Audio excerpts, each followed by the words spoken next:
এই মাসকে সম্মানিত করছেন তার একটি কারণ, এই মাস কোরআন নাজিলের মাস।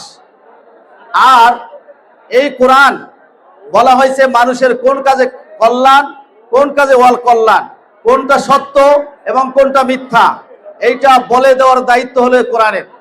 তা আল্লাহ রাব্বুল আলামিন মানুষকে এই দুনিয়াতে প্রেরণ করার পরে সে কিভাবে তার ব্যক্তিগত জীবন, তার পারিবারিক জীবন, তার রাষ্ট্রীয় জীবন, তার সাংস্কৃতিক জীবন, এই সকল ব্যবস্থাপনা কিভাবে তিনি পরিচালনা করবেন, একজন ব্যক্তি কিভাবে চালনা হবে, সেই বিধিবিধান আল্লাহ রাব্বুল আলামিন এই কোরআনের মাধ্যমে নাজিল করে বলে দিয়েছেন। এই জন্য এই কোরআনে আল্লাহ রাব্বুল আলামিন বলছেন, মা ফাররাতনা ফিল কিতাবি মিন শাইই, এমন কোনো বিষয় নাই যা মানুষের জন্য এই দুনিয়াতে তার জীবন পরিচালনার জন্য লাগবে, সেইটা এই কোরআনের মধ্যে নিহিত আছে। অন্য কোনো বিধিবিধান থেকে, অন্য কোনো মতাদর্শ থেকে এই আইনকে আবার নতুন করে সংযোজন করার বিষয় নাই। এই জন্য আল্লাহ রাব্বুল আলামিন পবিত্র কোরআনে সূরা ইমরানে বলছেন, আল ইয়াউমা আকমালতু লাকুম দীনাকুম ওয়া আতমামতু আলাইকুম নি'মাতি ওয়া রাদিতু লাকুমুল ইসলাম দীনা। এখানে বলা হয়েছে ইসলাম একটা কমপ্লিট কোড অফ লাইফ, পরিপূর্ণ জীবন ব্যবস্থা বলে দিয়েছেন। এবং আল্লাহ বলছেন যে ইন্নাদ দীনা ইনদাল্লাহিল ইসলাম, তোমাদের জন্য ইসলামকে একটি দিন হিসেবে, জীবন ব্যবস্থা হিসেবে আমি মনোনীত করলাম।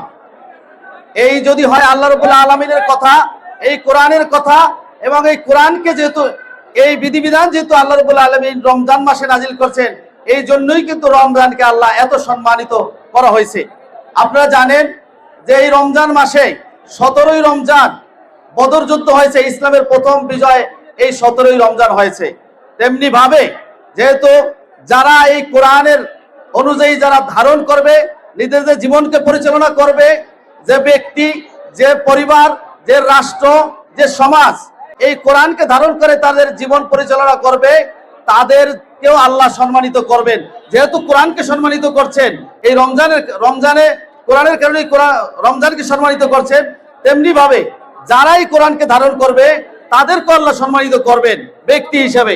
তারপরে যদি সমাজ সেটা গ্রহণ করে, রাষ্ট্র সেটা গ্রহণ করে, তো সেই রাষ্ট্র শান্তি এবং সেই রাষ্ট্র সম্মানিত হবে সারা পৃথিবীতে। এই জন্য আমি আপনাদেরকে বলতে চাই, আমরা যারা আজকে কোরআনের ধারক বাহক আছি, কোরআনকে যারা মেনে নিয়েছি আমাদের জীবন বিধান হিসেবে, এই রমজান মাসে এই যারা কোরআন অধ্যয়ন করবে, কোরআনকে চর্চা করবে এবং কোরআন অনুযায়ী জীবন গঠন করবে, কোরআন অনুযায়ী সমাজ পরিচালনা করবে, আল্লাহ বলছেন যে আমি তাদেরকে একটি মুত্তাকি হিসেবে গড়ে তুলবো। এই জন্য আল্লাহ রাব্বুল আলামিন এই আয়াতের শেষের দিকে বলছেন, আমি তাদেরকে মুত্তাকি হিসেবে।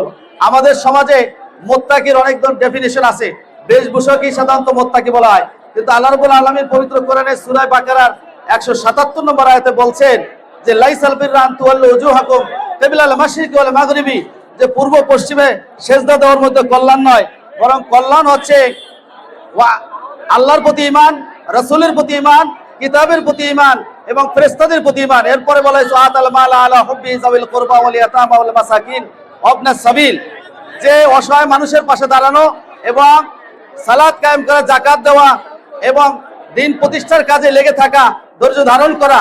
বলছে উলাইকা হুমুল সাদিকুন উলাইকা হুমুল মুত্তাকুন, এরাই হলো সত্যবাদী এবং এরাই হলো মুত্তাকি।